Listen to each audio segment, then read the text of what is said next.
పుట్టినరోజు గురించి అయితే మరి దేవరాజు గారు కొన్ని మాటలు మరి వారు తెలియజేస్తారు.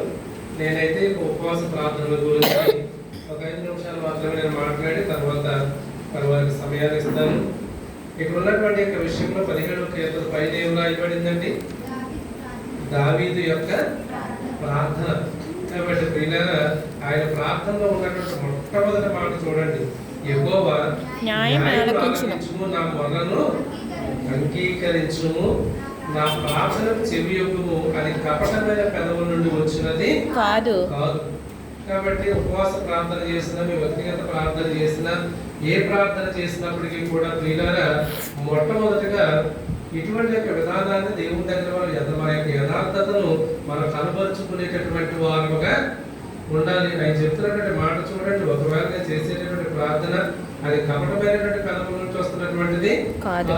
అంటే కపటమైనటువంటి హృదయాలతో ప్రార్థన చేయడం వల్ల ఉపయోగం ఏమీ కూడా లేదనేటటువంటి ఆ యొక్క మాటను ప్రియులారా అక్కడ తెలియజేస్తున్నారు. 4వ వచనం చూసినప్పుడు, మనుషుల కార్యముల విషయం అయితే బలాత్కారుల మార్గంను తప్పించుకొనుటకై నీ నోటి మాటలను బట్టి నన్ను నేను కాపాడుకొని ఉన్నాను.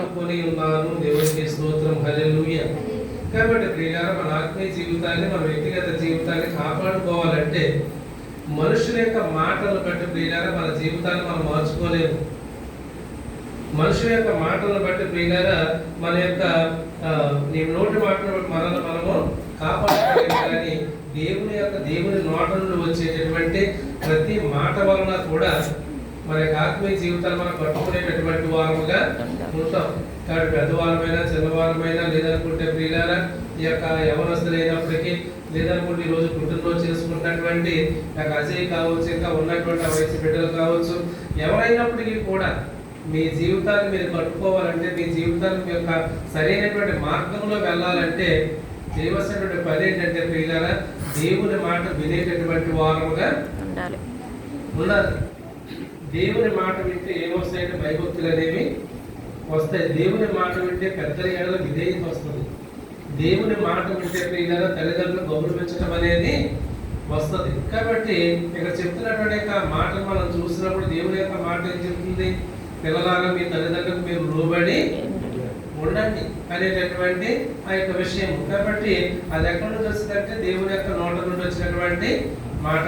ఆ మాట నువ్వు విని నువ్వు ఆచరిస్తే అప్పుడే నువ్వు భూమి మీద నువ్వు దీర్ఘాయుష్మంతులు ఉన్నట్లు నీ తల్లిని తండ్రిని నువ్వు సన్మానించినటువంటి ఏంటంటే ప్రియులారా మాటలు శ్రద్ధగా మనము వినాలి. కాబట్టి పిల్లలు వింటే తల్లిదండ్రుల ఆశీస్సులన్నీ కూడా మన దేవుడు మన మీదకి ఇచ్చేటటువంటి వాడుగా ఉంటాడు. కాబట్టి ఇక్కడ నీ నోటి మాటను బట్టి నన్ను నేను కాపాడుకొని ఉన్నాను అనేటటువంటి మాట 16వ అధ్యాయంలోనికి రండి. 16వ అధ్యాయంలో 2వ వచనం చూసినప్పుడు, నీవే ప్రభుడవు, నీకంటే నాకు క్షేమాధారం ఏదియూ లేదని యెహోవాతో నేను మనవి చేయుదును. కాబట్టి దేవుడి కంటే సంరక్షించేవాడు ఎవడో కూడా లేడు. దేవుడి కంటే క్షేమాభివృద్ధిని కలిగజేసేవాడు ఎవడో కూడా మన జీవితాల్లో లేదు. ప్రియులారా, రక్త సంబంధాలు కావచ్చు, స్నేహితులు కావచ్చు, ఎవరైనప్పటికీ కూడా ప్రియులారా మనం ఆలోచిస్తూ ఉంటే మనకి క్షేమాన్ని ఇచ్చేటటువంటిది ఎవరంటే దేవుడు మాత్రమే మనకి క్షేమాన్ని, అభివృద్ధిని ఇచ్చేటటువంటి వాడు. అయితే నేను ఎలాగందరూ భూమి మీద ఉన్న భక్తులే శ్రేష్ఠులు, వారు నాకు కేవలము ఇష్టలు.